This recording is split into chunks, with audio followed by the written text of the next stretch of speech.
Hi all, this is Madhumathi. So in this PPT, let us see about Arecanut processing. This is one of the minor crop.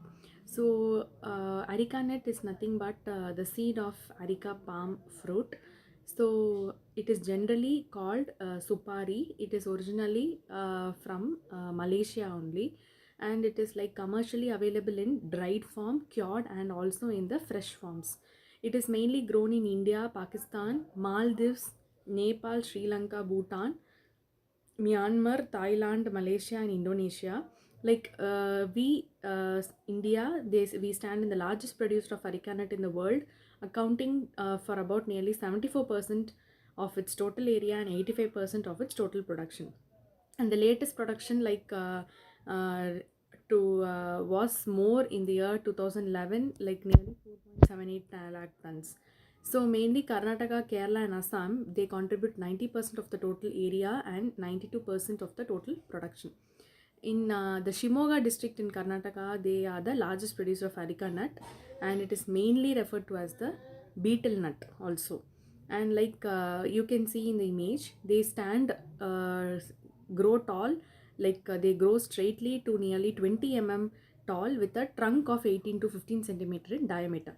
And owing to the medicinal properties, it is mainly used in the treatment of leukodema, cough, fits, worms, anemia, and the obesity purposes. It also causes a warning sensation in the body and slightly heightened alertness. It is also used for treating breath freshening and the relaxant properties.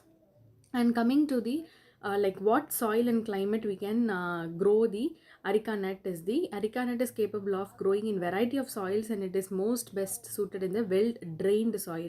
So it is much sensitive to moisture deficit and should be grown where adequate water facility is there. And the crop mainly flourishes well at nearly temperatures ranging from 14 to 36 degrees Celsius. And how the seeds and the sowing is done for the arecanut plant is, first generally the seeds are ready for transplanting when they are 18 to 12 months old, and for planting draft seeds are rejected, and seedlings with maximum leaves with a minimum height have been selected, and nearly spacing between the two seedlings should be 5 to 6 centimeter apart in the sand beds. So this is the structure of the areca nut, where it is detailed. We can see the nut endosperm separately, testa, mesocarp, endocarp, and the exocarp has been shown in the image. So the chemical composition, they contribute more of tannins, areca tannin and the gallic acid, and the three alkaloids that are present in areca nut is the arecoline, greciadine, and the guavacine.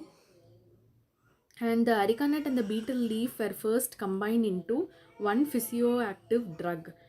So these are some of the chemical constituents that are present in green nut and the ripe nut. So mainly when we see moisture content that is present in green nut is 70%, whereas in ripe nut is only 38 to 56%. And whereas the arecaline content, that is the chemical arecaline, is present nearly 0.11 to 0.24%. And processing of flow chart. So this is the flow chart for the processing of areca nut, and how first it is harvested, then stored, dehusked from the shell. The kernel is being removed separately. Then then the kernel is being boiled, sun dried, and then packed. So harvesting method is nothing but the bearing starts from 5 years of planting. Nuts are harvested when they are 3 quarters ripe, and the number of harvest will vary from 3 to 5 in 1 year depending upon the season and also the place of cultivation.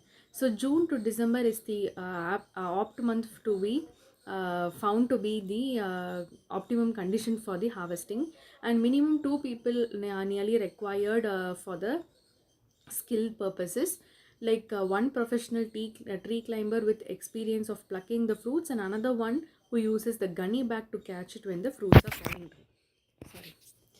And next is, this is the picture where two skilled laborers have been involved in plucking the arecanut from the tree. So how the climber climbs with the tools, and see in the second picture you can see the climber leg tools have been shown, and he's preparing to climb. Like professional climber, he climbs with the use of the leg tools, and the catcher in the below, he holds a gunny bag for the catching of the fruits that are falling down. Now we after falling down, the separating the fruits from the bunch. So as a bunch, when it falls down, we have to separate the bunch. Once the fruit bunches are plucked from the tree, it has been separated to get the individual fruits.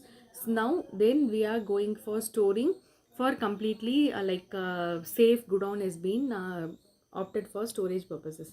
Then dehusking to get the kernel. So de-husking to get the kernel is nothing but one of the most important step in the arecanut processing is the de-husking process. This is mainly done in the raw fruit. Otherwise, the cutting purpose will be difficult. Two methods of dehusking is the manual dehusking and the mechanical dehusking.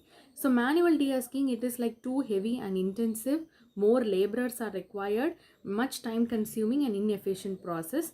So in keeping that in mind, they developed pedal operated dehusker and the hand operated dehusker for ease of purpose, and mechanical disc dehusker has been um, developed in order to dehusk the arecanut fruits. Like it holds a capacity of 30 kg per hour and with a support of 1 HP like electric motor. And this is ready for after dehusking. This arecanut is ready for boiling process, and where the kernels have been boiled for coloring. Then sun drying is being carried out for minimum to 7 to 10 days for the drying of the kernels. In the open yard, it is being dried before selling in the retail market. Some of the value added products from the arecanut are the kalipak scented suparis. So kalipak is nothing but the nuts of matured 6 to 7 months kernels that are cut into pieces and boiled in water, coated with kali, and finally it has been dried. So this scented suparis are nothing but like spice and flavor mixture. They are packed in butter paper blended with the cashew nut bits, and we supply as a kaju supari. And nita daka, fully ripe arecanut stored by steeping in water, results in discoloration of the outer foul smell due to the bacterial attack, bit inner core will be preserved. So this Nitadika is also very popular in place of Assam or Kerala, and Kotapak or the Chali. So Kotapak is nothing but we people consume as a whole nuts or the parcha. And some of the uses of arecanuts also used along with the betel leaf in religious ceremonies, and also it is traditional to offer tambula betel leaves with the guest after the tea or any meals and ornamental purposes. It is being used.